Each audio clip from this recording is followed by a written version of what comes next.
Autrement dit, c'était une espèce d'institution communale, déjà. Et on a bien sûr, dans les registres du consulat, on a les noms des béguines et les sommes d'argent qui étaient affectées à leur chauffage, à leurs vêtements et à leur nourriture. Bon. Alors, évidemment, on ne va pas rester dans la religion et on va passer dans le domaine de la société courtoise, où les choses seront quand même un peu plus gaies. Alors, la donne du castel, du sastère ou du château, c'est donc soit l'épouse du seigneur, soit les seigneurs elles-mêmes. Alors quand c'est l'épouse du seigneur, eh bien elle se doit, et quand elle est seigneur, à plus forte raison, hein, elle se doit d'avoir ce rôle, de jouer ce rôle de modèle, hein, puisque les grands, entre guillemets, de cette époque étaient des modèles de comportement et ils avaient à cœur de se comporter de la façon la plus excellente possible pour être des modèles pour le reste de la cour d'abord et de la population ensuite. Les choses ont bien changé. Bon. Donc cette donne pratique également toutes les vertus de la société de courtoisie, alors larghezza, pace, fin amour, bien sûr, prez, bon, il y en a d'autres, hein. Voilà, donc elle incarne ce modèle. Et il y a aussi la donne, évidemment, du troubadour.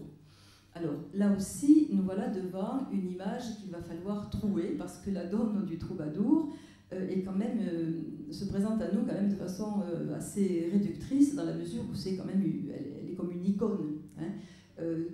La donne, on pourrait presque dire la donne, parce que tous les troubadours qui parlent de leur donne, et parfois ils en ont eu plusieurs, mais de façon consécutive, sinon, c'était pas selon les règles de fin amour. Voilà. Eh bien, le portrait que l'on a, ben, c'est toujours le même, assez stéréotypé. Donc, elle a frei saculur, cos delgate et fin, elle est mince, elle est légère, elle a bunacuel, elle est enseignada, elle est courtaise, elle est capable d'avoir une conversation agréable.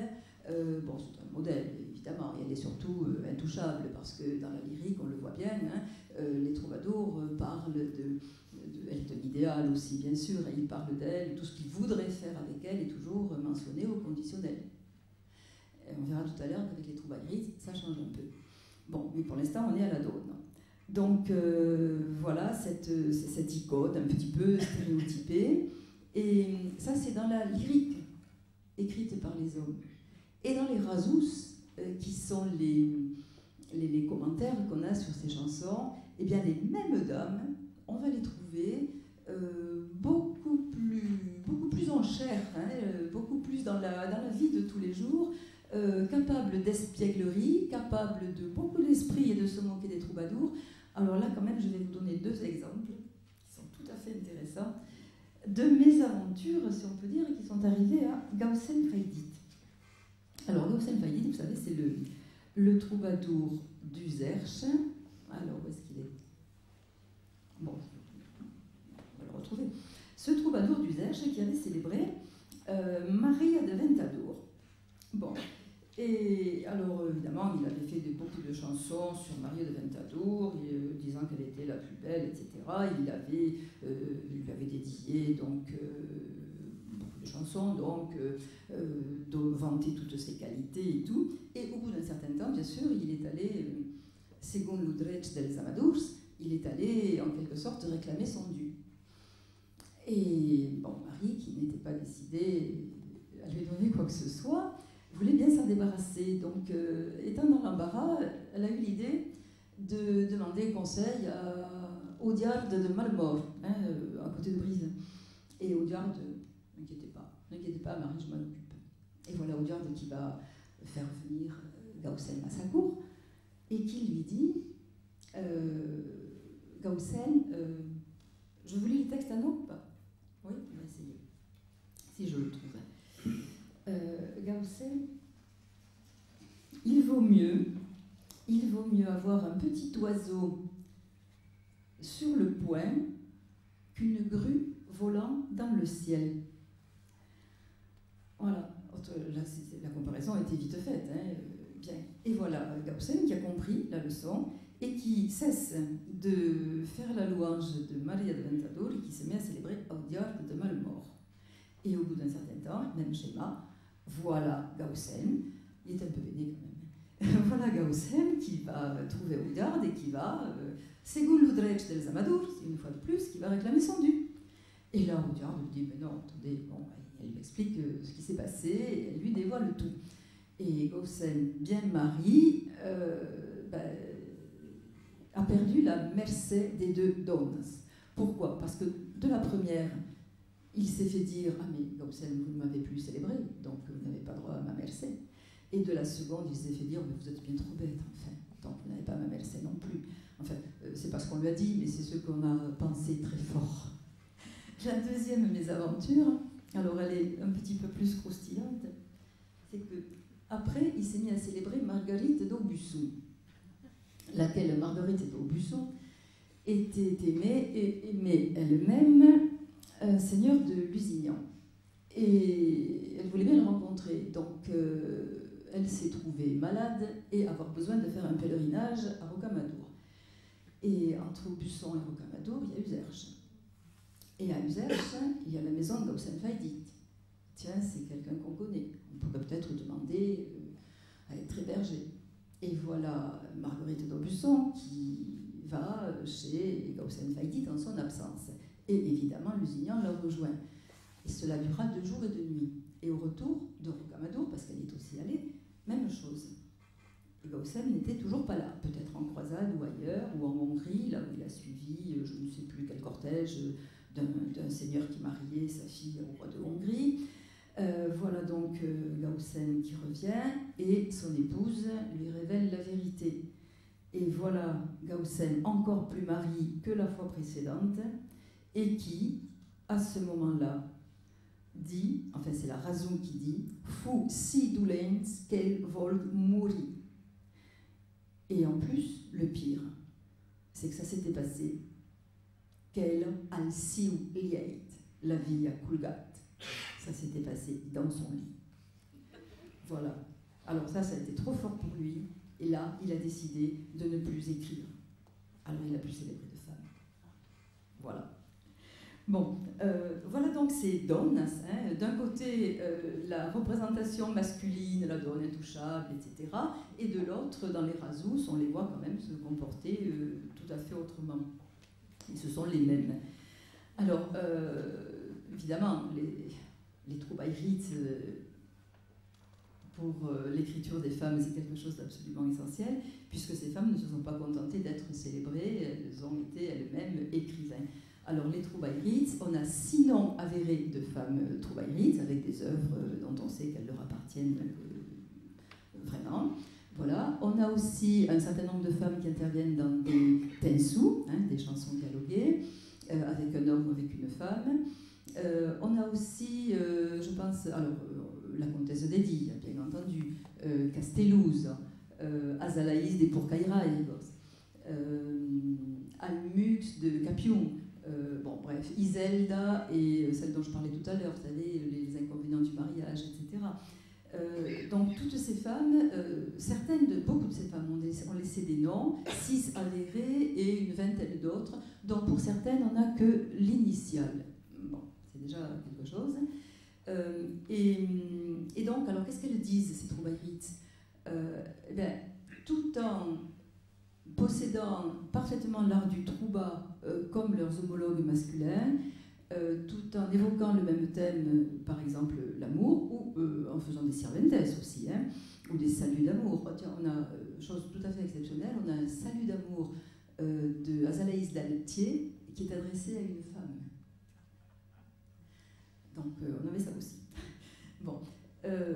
Donc, tout en utilisant, tout en jouant sur le terrain de la création que les troubadours avaient investi, parce qu'ils apparaissent légèrement après, et je vais refermer la parenthèse là, à partir du moment où la société occitane ne peut plus fonctionner comme elle avait fonctionné, c'est-à-dire à partir du traité de Meaux, 1229, où Raymond VII est obligé de faire amende honorable, bref, et de s'engager à ne plus vivre comme il vivait, etc. Et bien, à partir de là, on n'a plus trace de l'écrit des femmes. Bon. Oui, je disais donc, oui, alors Maria de Ventadour, pour revenir à elle, je disais aussi qu'il y a chez ces femmes une écriture tout à fait, un contenu tout à fait particulier. Donc tenez, dans la fameuse Tensou entre Maria de Ventadour et Guy Dussel, dans laquelle Marie demande à Guy d'écrire Ben Pesa de Bus, etc., parce qu'il s'était arrêté d'écrire. En mal d'amour, il n'écrivait plus. Bon. Et Marie lui dit c'est bien dommage parce que bon, ce que vous faisiez c'était bien, il faudrait quand même recommencer, etc. Et donc elle lui lance un peu un défi en lui disant bon, qui a la suprématie en amour, l'homme, la femme, etc. Alors lui il dit bien sûr, c'est l'homme, quoi. Oui. Et elle lui dit ah non, pas du tout, hein, parce que comment vous venez là, vous venez à genoux nous supplier, main jointe, manjoun, ça c'est tout, bon, comme on va sur les enluminures. Vous vous dites notre serviteur et vous voulez être notre égal. Ah non, si vous êtes serviteur, vous restez serviteur. Et elle lui dit et donne a Deu a son drut faunur cum ad un ami, ma non cum a seigneur. Et une dame doit honorer son amant comme un ami, mais pas comme un seigneur. Bon, c'est une phrase tout à fait intéressante. Voilà. Alors, pour revenir quand même à cette différence entre l'écriture des troubadourites et celle des troubadours, bon, la différence est fondamentale là, parce que la femme est à la fois la donne que l'on célèbre et celle qui va faire la louange de l'homme qu'elle aime. C'est une position peut-être un peu ambiguë, mais dans laquelle elles ont parfaitement réussi à rétablir l'équilibre, dans la mesure où elles ont un sens très aigu de ce qu'on leur doit, de ce qu'elles se doivent, et leur dignité est ancrée là-dedans. Et ce qui permet par exemple à la comtesse de Die de déplorer que son ami l'ait trahi et de lui donner en même temps une superbe leçon de courtoisie, en lui disant vous avez trahi finalement, en lui disant je me suis donné à vous entièrement et vous n'avez pas su reconnaître cela. Je vous ai fait un don immense, vous n'avez pas vu lequel il était. Et en fait, elle le renvoie à la notion du pretz. Il a perdu ce pretz, dans la mesure où il ne s'est plus comporté en fin amateur comme il aurait dû. Voilà ce qu'elles disent, les femmes. Et ce qu'elles disent aussi, c'est dans leur texte que l'on trouve la seule référence au fameux assach, hein, l'épreuve ultime que la donne imposée au troubadour, qui devait être d'abord feigné d'ours, c'est-à-dire faire semblant de rien, quoi. Non, je suis là, mais enfin non, je n'ai aucun sentiment. Ensuite, il devenait pregadour, hein, il osait prier la dame d'accepter l'hommage de son amour. Ensuite, il était entendedur, c'est-à-dire qu'elle avait accepté d'être aimée. Et puis, en dernier ressort, il pouvait arriver à l'ultime étape, drut, hein, c'est-à-dire l'amant. Mais avant, il avait la fameuse étape, l'épreuve plutôt de l'assach, et seules les femmes en parlent de l'assach.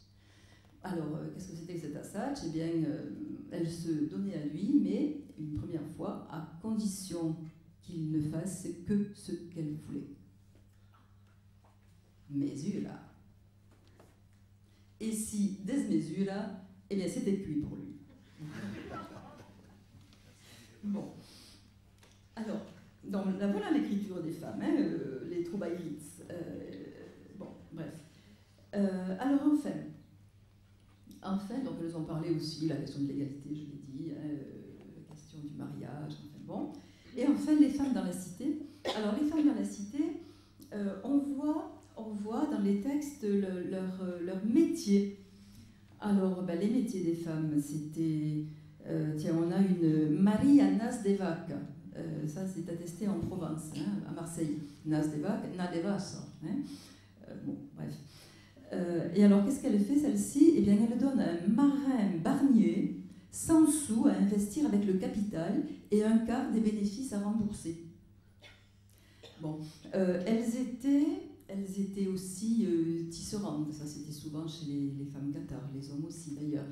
Elles enseignaient les enfants, enfin bon, elles étaient mejas, c'est le féminin de medj, hein, le medj c'est le médecin. Elles étaient sages-femmes aussi. Alors les hommes évidemment, ce féminin de medja qui est attesté par les textes, ne veut pas dire qu'elles étaient reconnues par leurs homologues masculins au même niveau qu'eux. Hein. Souvent, ils leur ont refusé un peu cette reconnaissance. Mais elles pratiquaient quand même l'art, hein, de la médecine. Bon, elles avaient donc tous ces métiers. Et qu'est-ce qu'on sait encore des femmes dans la cité? Ah oui, elles participent en situation de guerre, et ça on le voit surtout dans la Kansu, elles participent à la défense de la cité. Elles aident à monter les barricades, enfin, elles participent à la formation des barricades. Elles soignent les blessés, évidemment. Elles participent à la liesse générale lorsque, par exemple, on le voit à Toulouse, lorsque le comte légitime revient dans sa ville, elles sont là, les femmes avec les hommes, et toutes classes, entre guillemets, sociales confondues, puisqu'elles sont citées, elles sont filles, tous jeunes filles, serventes, mulières, épouses de bourgeois très souvent, donnes. Hein, les dames des seigneurs aussi, elles sont là toutes ensemble avec la totalité de la population pour accueillir le seigneur légitime. Donc voilà, on les voit partout, on les voit sur les remparts, on les voit dans la rue, on les voit dans les tentes soigner les blessés, on les voit le soir faire la cuisine pour les hommes qui ont combattu. Et elles chantent en même temps, elles chantent pour entretenir l'allégresse, pour entretenir le moral, et pour aussi éclairer un peu la triste situation de guerre et d'assaut qui était faite aux villes, notamment à Toulouse. Voilà.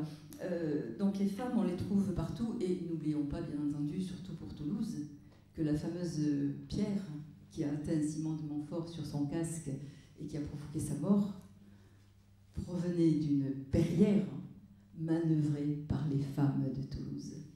Ce sont elles qui ont délivré le pays d'Oc, en gros, hein, du fameux loup qui causait tous les sévices que l'on sait. Voilà.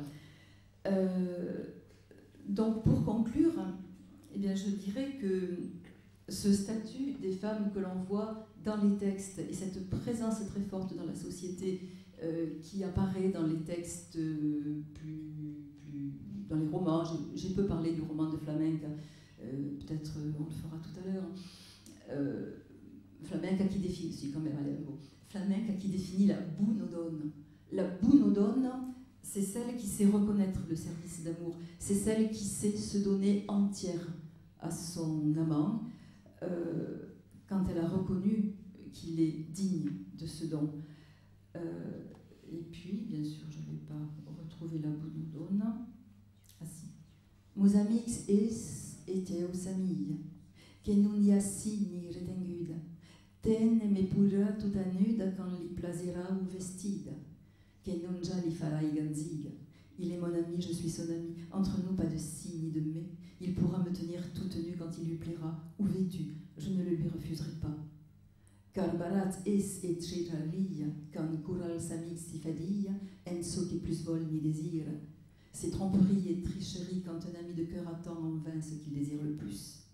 Et Flamenca se donnera à Guillaume, son finamador. Et elle en profite, Flamenca, pour dire aussi ce qu'est la malodonna. Alors, la malodonna, c'est celle qui fait semblant de se réserver, d'être prude, de se refuser, etc. Et dit Flamenca que Dieu la maudisse, celle-ci, qui ne sait pas reconnaître un bon service d'amour, un bon donnei. Parce que Dieu, évidemment, est complice dans la situation de finamour. C'est lui qui donne l'amour entre deux amants, et c'est lui à qui on demande d'interférer quand il y a un petit problème. Bon, bref, voilà, Dieu qui protège les amoureux, c'est très bien. Alors, donc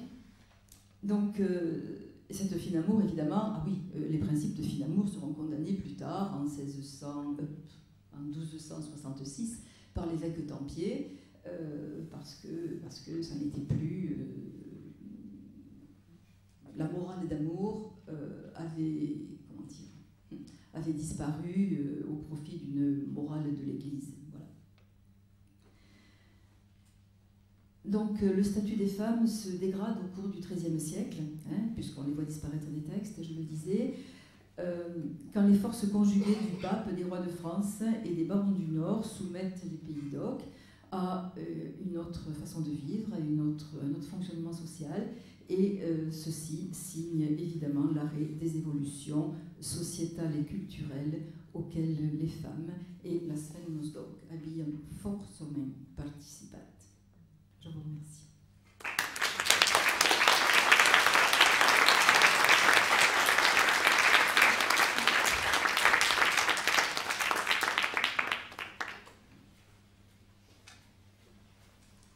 J'espère que je n'ai pas été trop longue. Michael Rosiès ne m'a pas fait de grands signes désespérés, donc je vais... Rien de désespéré.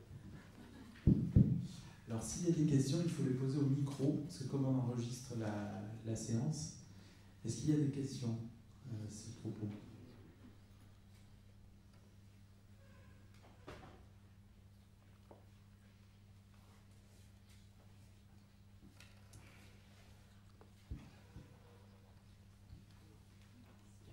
Bon, alors moi j'en ai une. Est-ce qu'il y a des survivances de ce statut de la femme en Pays d'Oc après le XIIIe siècle ? Parce que bon, visiblement, il y a quand même pas mal de régressions. Mais est-ce qu'on a des traces de cette civilisation courtoise qui ont pu survivre dans les pays occitans ? Un exemple au niveau de la langue qui correspond évidemment à une situation. On dit toujours en Limousin « qu'elle offene et ils font chier ». Ça veut dire le bien est à elle. Et quand une offene et ils font chier, c'est elle qui a le pouvoir sur toute la famille. Bon, ça peut être une survivance de ce droit d'héritage des femmes, etc. Et c'est une expression que j'ai entendue encore très récemment. Alors, d'autres exemples.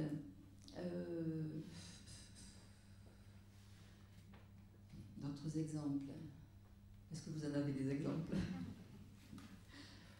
À part celui-ci, je sais pas, peut-être le droit des femmes à l'héritage. Oui, mais c'est devenu, au fil des temps, c'est revenu quand même, hein, bien sûr. Bon. Non, j'avoue que j'en vois pas d'autres.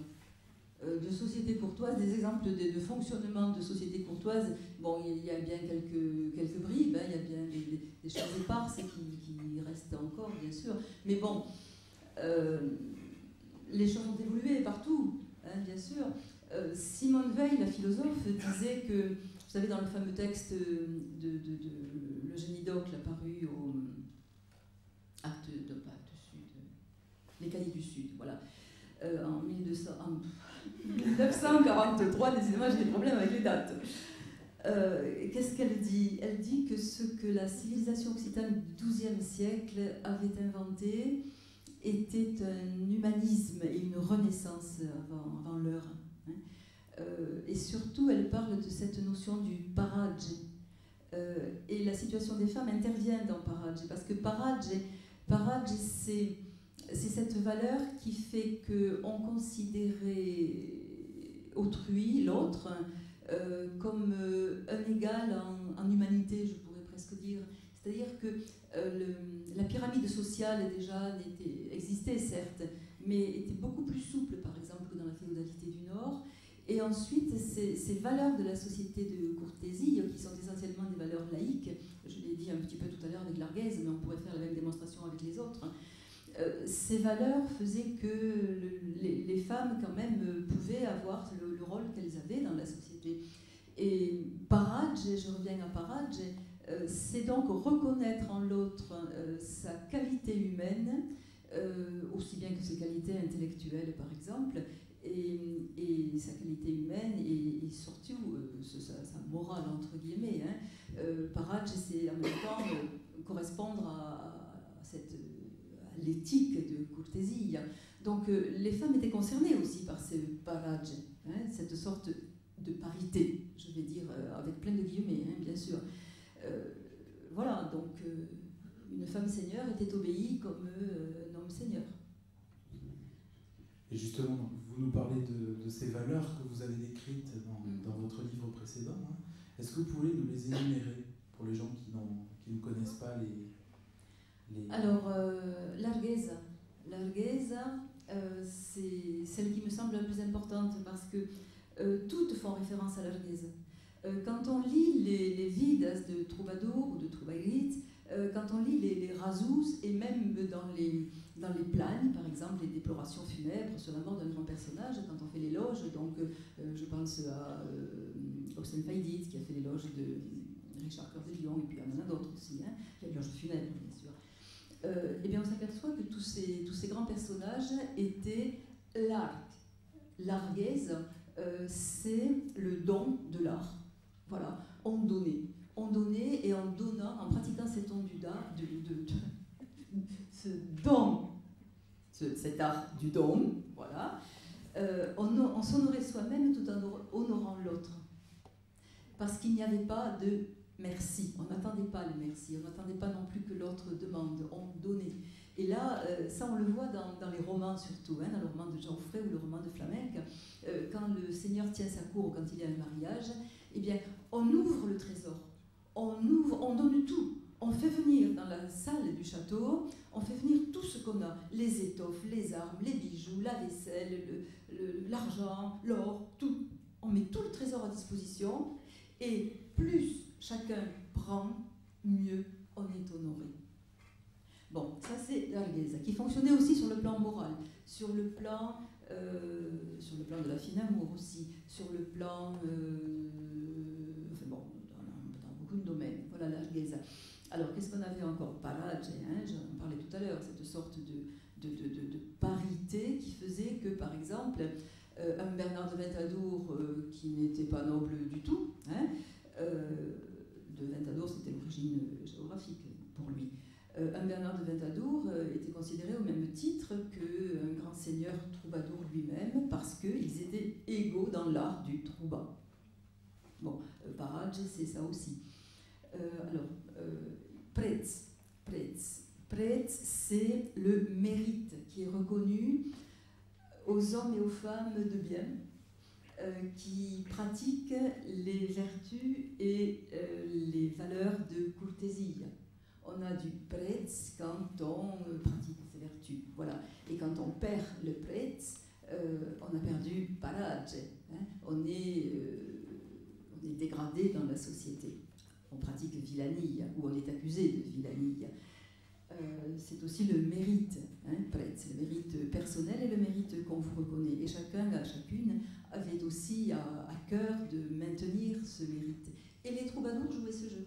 Parce que faisant la louange de tel seigneur ou de telle femme seigneur qui accueillait bien, qui jouait son rôle de mécène aussi, bien faisant cette louange-là, les troubadours participaient à la renommée de ces seigneurs. Bon, j'ai dit Paradje, Larghezza, Paradje, Pretz. Fin amour, c'est pas une valeur, mais enfin, c'est la façon dont cet idéal courtois, entre guillemets, de l'amour a été conçu à cette époque. J'en ai parlé un petit peu tout à l'heure, mais je ne vais pas y revenir. Qu'est-ce qu'il y avait encore comme valeur? Valour, il y avait valour, hein, aussi. La valour de chacun, c'est aussi un petit peu synonyme de pretz, hein. C'est l'ensemble des valeurs morales, c'est ce que l'on se doit, ce que l'on a à cœur, le modèle que l'on incarne et le modèle auquel on veut ressembler. Donc c'est toute une série de comportements, de valeurs, de notions qui tendent vers une excellence de comportement. Voilà. Et puis bon, il y a convivence aussi, c'est vrai. Alors convivence, c'est curieux parce que le mot n'est pas attesté dans les textes du XIIe, XIIIe siècle. XIVe non plus d'ailleurs. Le mot n'est pas sous la plume des troubadours ni des copistes. Et pourtant, convivencia existait. Alors comment est-ce qu'on la trouve? Mais on la trouve en négatif en quelque sorte.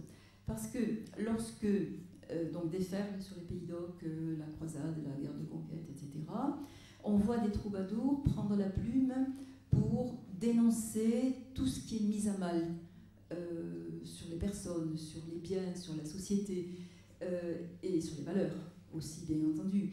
Et il déplore, je pense à Père Cardinal particulièrement, qui déplore à un moment que depuis que les Français sont là, on ne peut plus recevoir à sa table quelqu'un qui n'a pas autant d'argent et autant de biens que vous. Ça ne se fait plus. Donc, convivencia existe là en négatif, dans la mesure où on ne l'a pas nommé avant, parce que c'était peut-être un comportement tellement naturel qu'on n'avait pas besoin de le nommer, on n'avait pas besoin d'en parler. Mais à partir du moment où ce comportement commence à devenir, pas forcément interdit, mais enfin n'est plus d'usage, on va dire, parce que d'autres fonctionnements, d'autres pratiques arrivent dans le pays, eh bien on s'aperçoit qu'on est en train de perdre ça. Donc on dit on ne peut plus faire ceci, on ne peut plus faire cela. Et donc il y avait convivencia, donc c'est cité, il y a aussi d'autres troubadours qui en parlent de convivencia, mais le plus prégnant à ce niveau, c'est donc le Père Cardinal, qui dit qu'on ne peut plus faire ceci et cela, recevoir une pauvre personne, voilà, par exemple. Bon, je crois que j'ai parlé des principales. Est-ce qu'il y a d'autres questions ?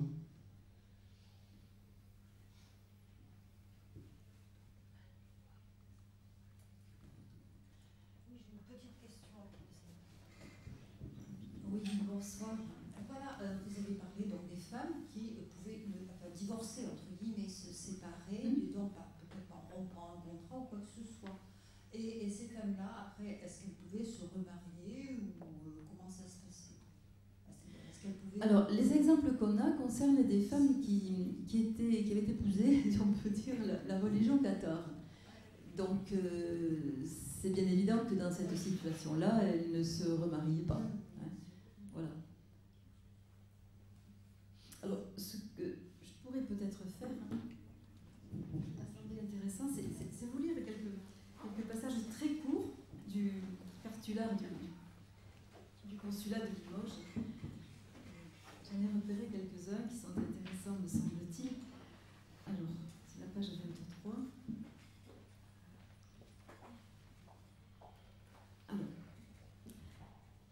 Connugu de Sousa Sia che escargat, fu per los consuls della ville d'Ausaster de Lemos e per Kunsel de plus hommes che si per usaizuda ou maridage que asta fait de, alors là on a les noms des gens mais il y a juste des initiales P, D, D, on ne sait pas qui c'est un homme, et la fille de P de Rocamadour, Ben Eleaimen, le mariage en question bien sûr.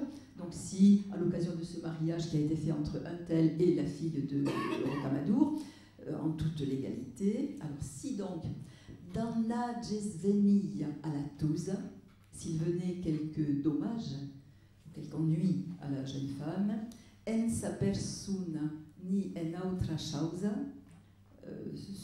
physiquement, sur sa personne ou sur ses biens, de part de son mari ni deusus, de la part de son mari et des siens, que aquil qui en seria culpable sian incurrugut vers le consulat, que les coupables soient traduits devant le consulat pour être jugés, bien entendu. Donc voilà un cas qui me semble tout à fait intéressant de protection d'une jeune femme par l'institution, entre guillemets, du consulat.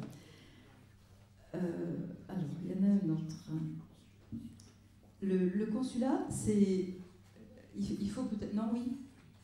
Non, je ne dis rien sur le consulat, vous le savez.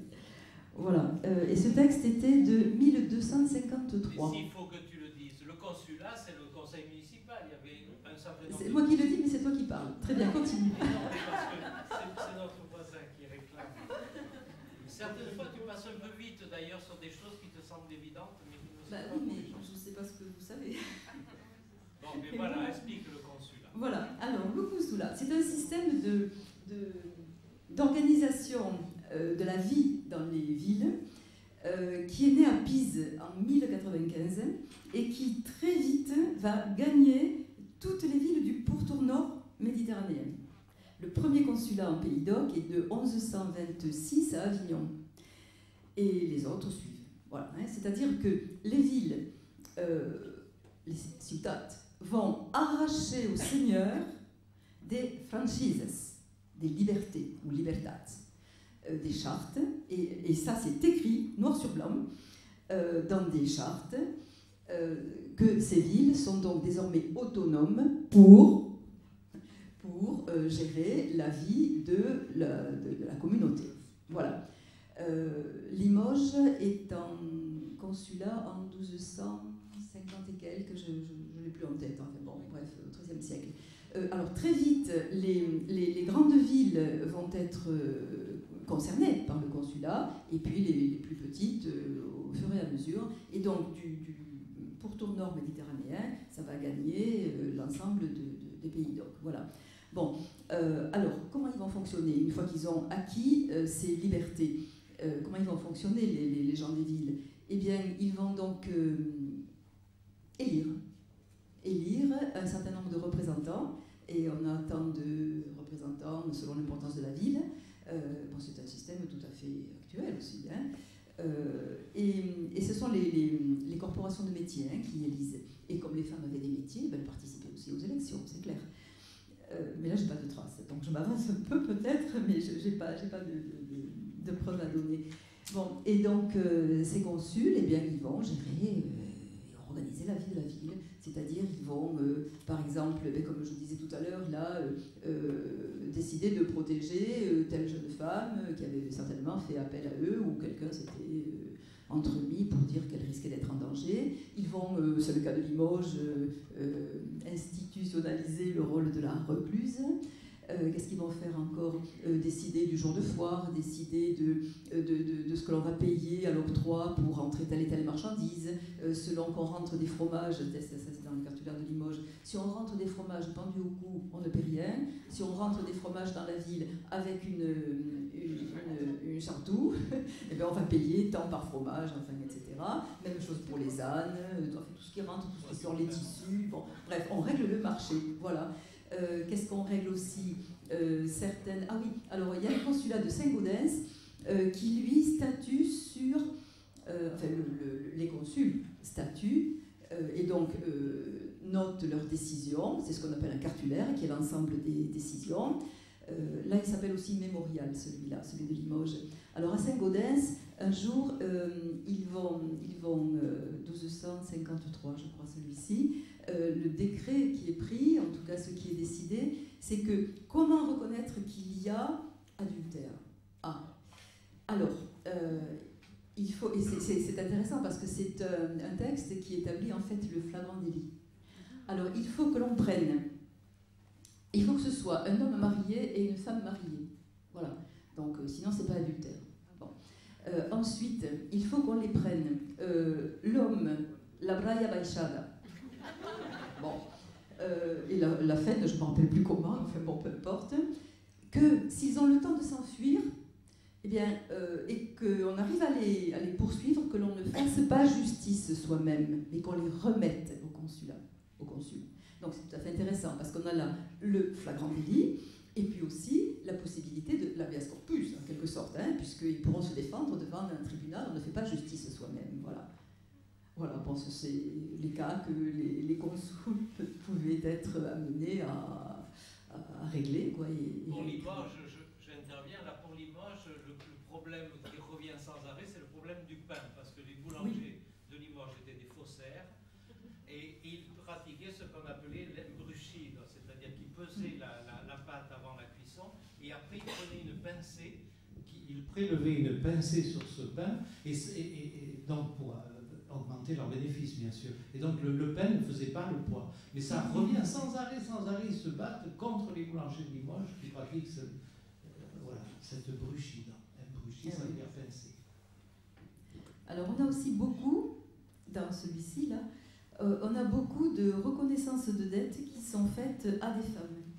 Et avec tout le calendrier de remboursement. Alors voilà, par exemple, c'est celui, voilà. Alors, Recunego de Sousa aussi, que Ken, N, c'était quelqu'un de bien, alors Peire, probablement, alors son nom, Sarazis, Lu Prusoms Deu, à la fille Naudie Lafon. Alors voilà donc un homme qui était Prusom, donc un consul. Il doit à la fille donc, de Audie Lafon, il lui doit 600 livres de la monnaie de Limoges, de las quals li promès a redre 20 lliures a Caraïme que ven, pour se nommer. Donc, le calendrier, sur les 60 livres qu'il doit, il y en aura 20 qui seront restitués au prochain carême, 20 à la Toussaint suivante, et las outras 20 la següent festa de Pasques. Voilà, donc en 3 fois. Et per aquesta causa, attendre et persegre en serasis. Alors, ces choses-là ont été décidées et doivent être son garant, ce porte-garant de cet engagement. Et on a le nom des témoins ensuite. Alors, Peire de Dunion, Jaume del Peirat, Obligueren, c'est devant le consul, voilà.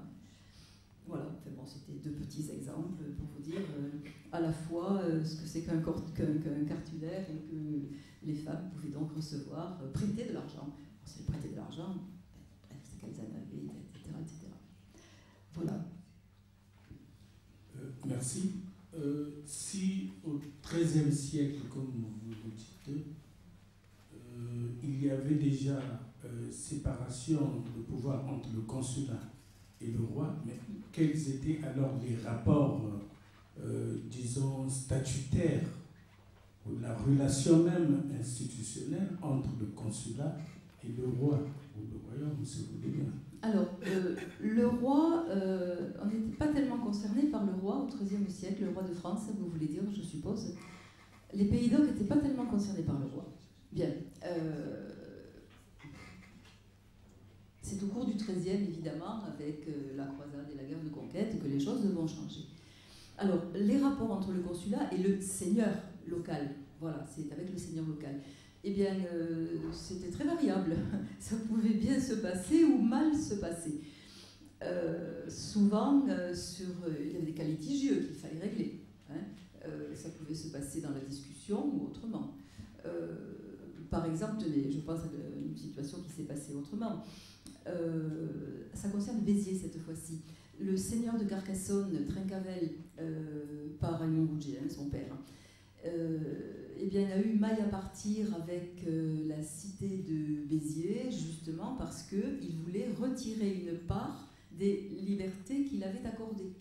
Donc, soulèvement à Béziers, tout simplement. Et il a fallu, il a tenté de mettre de l'ordre, et puis ça s'est réglé autrement parce que les gens ont gardé les libertés qu'ils avaient acquises. Alors, très intéressant, un exemple aussi de convivence, ça me revient, je pense à la Cansou en ce moment. Carcassonne, non, Béziers, justement, Béziers, lorsque l'armée croisée met le premier siège de sa grande conquête devant Béziers, on est en 1209, le légat du pape demande au consul qui représentait la ville, alors la ville appartenait aussi, Béziers appartenait à Carcassonne, hein, donc à Trincavel, qui était venu assurer la défense de Béziers et qui était reparti à Carcassonne pour assurer celle de Carcassonne, bien sûr. Bon, il avait donc laissé, le seigneur légitime avait laissé la ville se débrouiller toute seule, en fait, hein, avec donc les consuls comme responsables. Voilà, donc le légat du pape, au moment du siège, demande aux consuls de livrer les hérétiques et les juifs de la ville. Et les consuls répondent que plutôt se jeter dans la mer salée que de livrer le moindre habitant de la ville. Alors on a là un superbe exemple de convivence, hein, et de protection de la liberté de penser, de croire, etc. Ils n'ont livré personne. Et on connaît la suite à Béziers.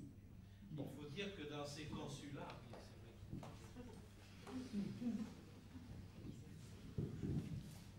il faut dire que dans ces consulats occitans, il y avait parfois des juifs et parfois des musulmans.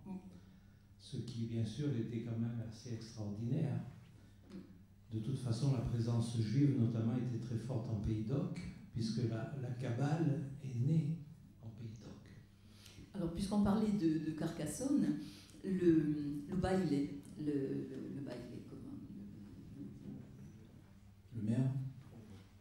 Non, par rapport au seigneur, le baile, c'est celui, oui, voilà, tout simplement, de Trincavel, pas le fils, le père était un juif. Et le Trincavel en question a fait de son baile le précepteur du jeune Trincavel. Donc, oui, pour confirmer ce que tu disais, les Juifs, au nom de convivencia, occupaient un rôle dans la société, bien sûr. Ils pouvaient être appelés à de hautes fonctions. Voilà. On sait aussi qu'à l'école de médecine de Montpellier, qui date du XIIe siècle, on sait qu'enseignaient des médecins juifs et des médecins arabes. Et lorsque l'Église va créer l'université, la faculté, évidemment, il ne restera que les chrétiens.